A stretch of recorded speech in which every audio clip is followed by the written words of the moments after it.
we call it the bank of competencies, or we can call it in other words, is basically our competency category. Easily you can identify this through the system, but just giving you an idea or a hint on how did we come up with this model.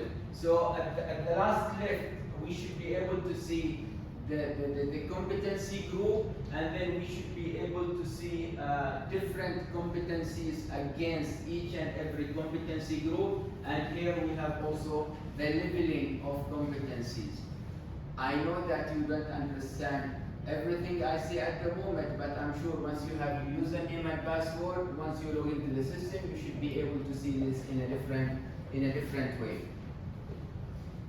When it comes to the leveling of the competencies, each and every competency will have 4 different levels. Level number 1, we call it awareness level or beginner level, and then basic application level, then we have skill, and then at the end we have mastery level. And all these leveling is basically based on the positions inside each and every department. How do we do our assessments, and how do we identify the gaps of the employees? We have 3 different types of the assessments. So one is the employee to complete his self-assessment, and that is through the system only. And then the supervisor assessment, which is again completed through the system only. Those 2 assessments, we call them the parallel assessment, and both of them they are getting done through the system itself. However, when it comes to the assessor assessment, or what we call it the capability assessment, has to be completed in the field, where we need to make sure that all the employees are in a position to perform their current task according to the capability assessment sheets that we have created, as I showed you last time.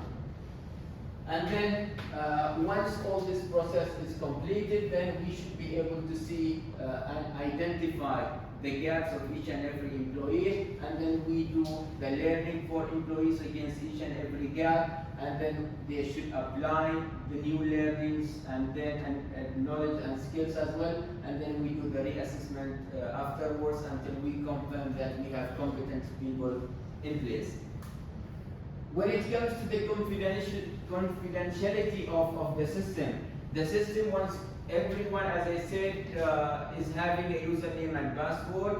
No one should be able to see your page in the system unless yourself, your supervisor, your manager, and we at training and competency department. Aside from this, nobody else should be able to log into your development plan, for instance. No one should be able to see your self-assessment or your supervisor assessment or assessor assessment as well.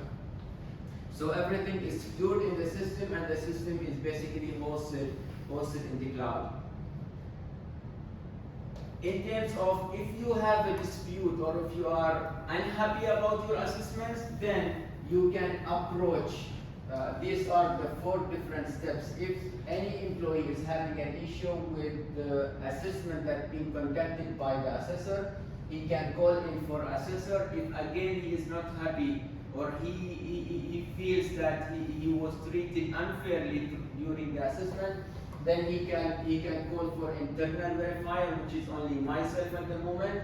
But we are planning to do this course for at least the departmental heads in the organization. And then if he is not happy or if she is not happy about the decision of the verifier, then they should or he should approach the training and competency manager, which is myself. That was the dispute and appeal process when it comes to the competency management system. I think we have approached the end of our session today. I would like to thank you for coming in again, and you can ask as much as you can. I need to be, feel free please to ask any questions. Hopefully I will be in a position to respond to your questions. Thank you so much. So.